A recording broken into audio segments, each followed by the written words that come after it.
Hello everybody, Dave Neal here, stand-up comedian, host of Bachelor Recap, a guy's review. Happy April 1st, 2021. That's 412121, or if you are in a European country, 142121. Either way, a lot of garbage posts are happening today as it's April Fool's Day. So speaking of garbage posts from Garbage Humans, we have Yosef Aberati, a contestant on Clare Crawley season of The Bachelorette. Now, if you don't remember, good. Good for you. Have some selective amnesia to the villains of The Bachelorette. When some people will comment and say, Dave, don't talk about him. You're going to give him a platform. It's like, look, no one's going to follow him from this video. No one at all. The guy, he's kind of dug himself into a hole as the villain of The Bachelorette. And actually, I'll say this. I think he's the greatest villain the Bachelor franchise has ever seen in sort of a very dangerous way, in the fact that he literally refused to acknowledge any wrongdoing whatsoever in a scenario in which I think 100% of people knew he was in the wrong. He got in a fight with Clare Crawley, and he called her old and made fun of her age, and he was just a real vile human. He kind of took that defensiveness and made fun of all the other contestants and this and that. But here we are on April Fool's Day, and it's he releases a video where he wants to apologize. So let's watch that video and see how Yosef's apology comes across. My name is Yosef Aberati, and many of you may remember me from the most recent season of The Bachelorette, where I said some pretty controversial things to Clare Crawley. Clare Crawley. I expected way more from the oldest Bachelorette. Hey, she's all yours, boys. Calls her the oldest Bachelorette. I went to the men's hall and got to hear from the guys. Here's what they had to say. Okay, I was on a date. Yeah, I was too. And so was Damar. At the end of the day, Yosef, like, we could have said no. But I just don't get because you weren't there. But once you start saying it, it makes us three look like because... So what happened was there was a dodgeball date where the guys played strip dodgeball. You know, look, Yosef, here's the problem. He makes several points. It's his tone, his demeanor, the fact that he's coming at it from not the right place that makes his points invalid. Yosef decides to tell Claire, like, look, I have a problem with you objectifying the men on these dates. But it's like, look, don't take it up with Claire. Take it up with production. You know what I mean? This isn't Claire's issue. This is the show. This is how the show works. If you've watched the show, this is how it works. So you don't take it up with Claire. She's just the lead of the show. Your job, Yosef, is to make Claire feel like $1 trillion. Your job is to make her feel special. That's all you have to do. You're a guy pursuing a woman. Your job is to make that woman feel special. There's other things that are involved here. You don't want to deceive her. You want to be authentic. And if this is authentically who you are, you got some problems, bro. You got some problems because you're very defensive and you've dug into that defensiveness. And I actually would respect you a lot more. Anyway, let's just watch the rest of it. Because we're the ones that did it willingly. You controlled the whole conversation. Last thing, I won't interrupt again. Yosef wasn't on the date, and that's what people are upset about. They're like, you weren't even on the date. What's wrong with you? And when she tried to express and say, Yosef, I completely understand where you're coming from. No, shut the up, Yosef. You came at her, you called her classless, you were out of line. And this is coming from Riley, a lawyer, and of course, Jason Foster, proud University of Rhode Island alum. Shout out to Jason Foster. These guys have more character in their fingernail than Yosef has ever possessed. These are guys that it's not like debatable, like who's in the right, who's in the wrong. These are special men. These are really, really good guys. You're a terrible person. You're a terrible person. After many months of reflection and after what all the guys said to me and everything, Claire, I don't want to be a man like that, and I want to apologize. Good for you. And to all you guys, I'm sorry I made you feel stupid. I'm sorry I'm a terrible person, Riley. You should be.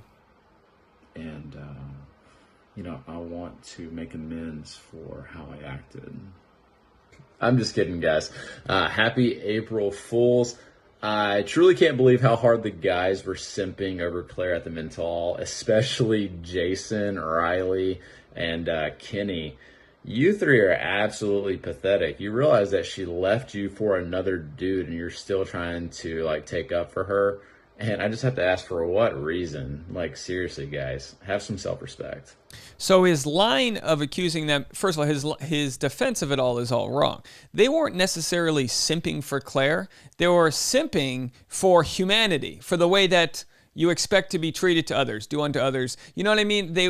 So the idea that they were just defending Clare blindly, even though she chose another man. It's like, well, look, they're going to choose another guy, but it's a chance for you to show off your character, who you are as a person. And on this April 1st, 2021, Yosef's actually given us a whole new low to perceive him from. I didn't know we could look that far. We need binoculars to look to find his character so deep in the trenches. He has a daughter, and people say, well, how's he going to raise his daughter? Well, go to some comments here, because, look, first of all, I'll say this. Yeah, he's going to have comments on his Instagram where people are like, oh, that's so funny. We get it. You're great. And it's like, look, I get it. Yeah, all right. April Fools. I totally get it. But the point isn't that it's a cheesy April Fool's prank. The point is that you've not only refused to look in the mirror at who you are as a person, but you've also just thrown under the bus people that actually do have good character. The way he's acting like a man can't stand up for a woman if he isn't romantically involved with her. This is even worse than what he originally did. Yeah, this is a great point by the people at Reddit. Everyone go over to these Reddit links. I mean, the people are speaking the truth. Don't get me wrong. I mean, look, I was just going to say the same thing, and this man is raising a daughter. What a loser. We throw around the term loser a lot. That person's a loser. Look how they wear their hat. This man's a loser. This is a loser move. And it doesn't mean I'm simping for Claire or trying to be anything greater than. It means, wow, these people exist. And this is what you have to realize. These people exist. He's not doing this probably for any monetary reasons. If he was doing this for money, he would have, there's no, you look at it, because sometimes you go, all right, someone's acting a certain way because they have to, maintain some sort of, it's like, no, he's literally just a garbage bag of a human. There's no other way to put it. It's, what's the word for lack of grace? It's literally the exact opposite of grace is whatever Yosef is. What an asshole, holy esh.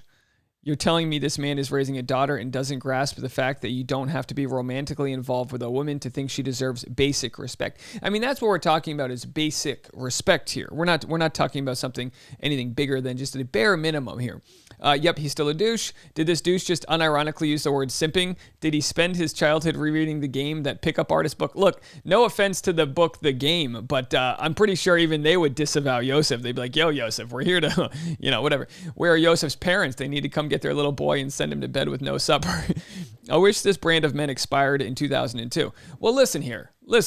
I think this is a very, very small minority of people. I mean, this is next level psychosis, really. I mean, the lack of empathy he feels in any of these situations where people were genuinely trying to talk to him and say, hey man, can't you understand that she's trying her best? No, none of that worked. Riley was right on the money when he said Yosef was a terrible person. F this misogynistic POS, calling the other men simps because they actually have respect for a woman. He makes my skin crawl. I would like to take this moment to nominate Riley for Bachelor in Paradise. I have to say this, the only way I would want to see Yosef on Bachelor in Paradise is if they just tie him to a pergola and, throw coconuts at him. That's the only way I would like it. So here, I wanted to promote this. Today at 4 p.m., I'm going to be doing, I got the wrong link pulled up, a Bachelor in Paradise Dream Team Cast. So I'll be taking your phone calls. Let me put up the voicemail number. Here's the voicemail number. In 5 hours, I will be taking your phone calls. Leave a voicemail. Leave it under a minute. Tell me who you want to see on the Bachelor in Paradise Dream Team for 2021. Realistically speaking here, which former contestants would you like to see, and which relationships would you like to see happen betwixt these cast members on Bachelor in Paradise? As we know, Bachelor in Paradise will be airing or filming late in several months, so they don't have a cast lined up yet. They don't even have a host lined up yet. Looking at you, Wells. We'll have to see what happens. Becker Kufrin said she would take the job as a bartender, and then so we'll be going over all that. And of course, for everyone who's interested, my vlog channel, I can't believe we're at 370 subscribers. You guys have been subscribing. I just dropped my first vlog, Los Angeles apartment hunting, what $3,000 a month will get you in 2021. So enjoy the apartments we looked at, and let me know what you think. Leave a comment over there on the vlog. There'll be a little link up there. You can click it, and I will see you guys on the live stream later on. Bye, everybody.